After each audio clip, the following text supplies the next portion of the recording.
អកដេបងប្អូនអត់ដែលដឹងថាវាមានផ្លែទេបងប្អូនគិតថាវាមានតែផ្កាអត់ដឹងថាធ្វើម៉េចដើម្បីបានផ្លែឥឡូវនេះវីដេអូនេះនឹងបង្ហាញអំពីរបៀបធ្វើអកដេឲ្យមានផ្លែទាំងអកដេឬក៏យើងហៅថាជាកេសរកូលហ្នឹងកេសរកូលព្រៃទាំងកេសរកូលស្រុកផ្លែអកដេវាមានរាងបែបនេះហើយអានេះពូជប្រភេទវិណ្ដាដែរប៉ុន្តែប្រភេទមកចុលផ្លែវាទូចទេអញ្ចឹងយើងមកមើលពីរបៀបធ្វើយ៉ាងម៉េចដើម្បីឲ្យវាបានផ្លែទាំងកេសរកូលស្រុកនិងកេសរកូល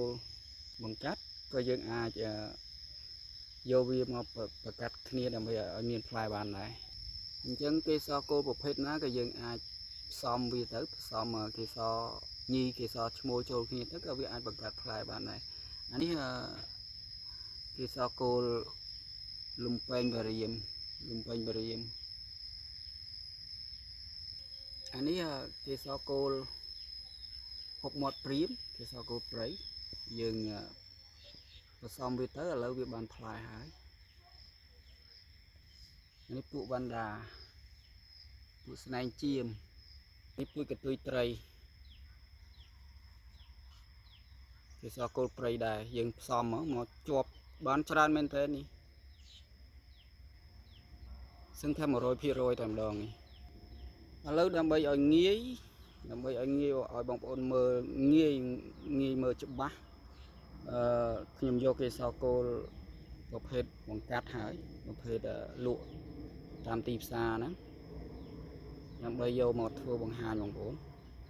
ពីព្រោះនេះផ្កាវារាងធំបើសិនជាកេសរកូលព្រៃវាផ្ការាងតូចវាពិបាកមើលនៅពេលដែលយើងថតជាคลิปវីដេអូទៅ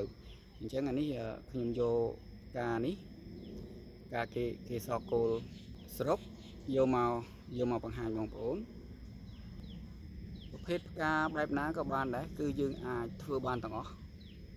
យើងអាចធ្វើឲ្យវាមានផ្លែបានទាំងអស់អញ្ចឹងដំបូងដៃមកស្គាល់ផ្កាវាសិនយើងឃើញផ្កាវាបែបនេះវាមាននេះវាមាន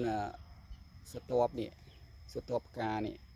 អញ្ចឹងស្រទាប់ផ្កាសងខាងនេះគឺវាមានឈ្មោះរបស់វាអញ្ចឹងអានេះគេហៅថាស្រទាប់ចិញ្ចឹមខាងលើអានេះគេហៅស្រទាប់ចិញ្ចឹមខាងក្រោមសងខាងហ្នឹងគេហៅស្រទាប់ចិញ្ចឹមខាងក្រោមអញ្ចឹងអាសងខាងនេះធំនេះគឺហៅថាស្រទាប់ផ្កាអញ្ចឹងយើងដឹងតួនាទីរបស់វាហើយអានេះគេហៅថាស្រទាប់នេះគេហៅថាមាត់វាមាត់ការអកីដេគេហៅមាត់អញ្ចឹងខាងលើនៅក្នុងស្រទាប់ផ្កានេះវាមានខាងលើវានេះពណ៌សនេះអញ្ចឹងវាមាននៅខាងលើនេះគេហៅថាគម្របនេះមកមើលអាពណ៌សបានឃើញវារៀងឃើញច្បាស់ពណ៌សស្វាយនេះអានេះគេហៅគម្របវាគម្របមាត់អញ្ចឹងនេះអាសដែលយើងមើលឃើញនៅក្នុងមាត់របស់វាហ្នឹងគឺជាកេសរឈ្មោលហើយកេសរញីគឺនៅខាងក្រោមនេះខាងក្រោមផ្កាអញ្ចឹងបើសិនជាយើងធ្វើនៅទីនេះបើសិនជាខ្ញុំបង្ហាញនៅទីនេះគឺយើងមើលអត់ឃើញកេសរញីទេកេសរញីគឺនៅខាងក្នុងនេះហើយមានជារាងជាក្លុកនៅខាងក្នុងមាត់ហ្នឹងអញ្ចឹងខ្ញុំនឹងបេះផ្កាមួយដើម្បីយកទៅបង្ហាញបងប្អូនដើម្បីឲ្យ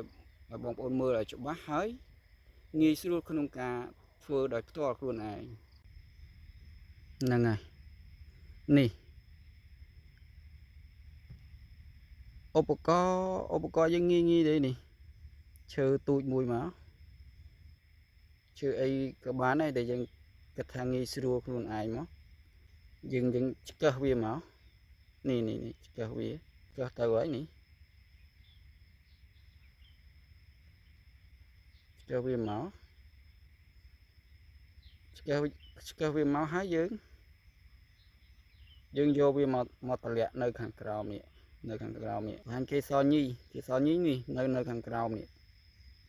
មានរាងជាក្លុកណាបងប្អូនមើលតិចមកវារាងជាក្លុកសម្រាប់ទទួលគេសឈ្មោលហ្នឹងអញ្ចឹងសត្វវាកម្រទុំជន់អានេះឲ្យមកប៉ះនៅក្នុងក្លុករបស់គេកន្លែងគេសញីហ្នឹងណា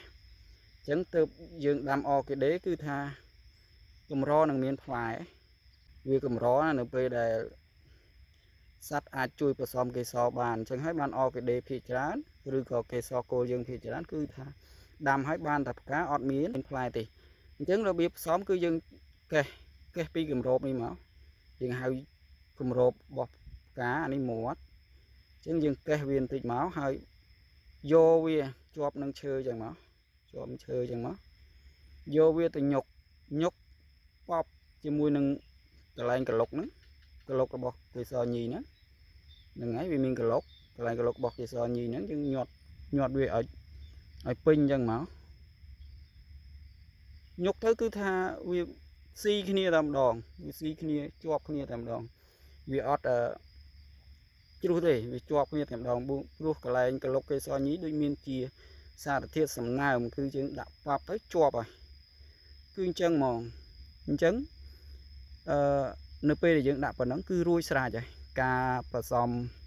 កេសរឈ្មោលនិងកេសរញីដើម្បី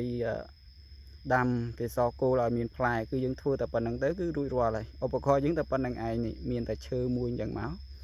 ឆ្កឹះកេសរឈ្មោលពីច្រមុះទៅនេះមកគឺពីគម្របនេះអានេះមាត់បើកវាបន្តិចមកហើយយកមកដាក់កន្លែងថ្នាក់ខាងក្រោមនេះ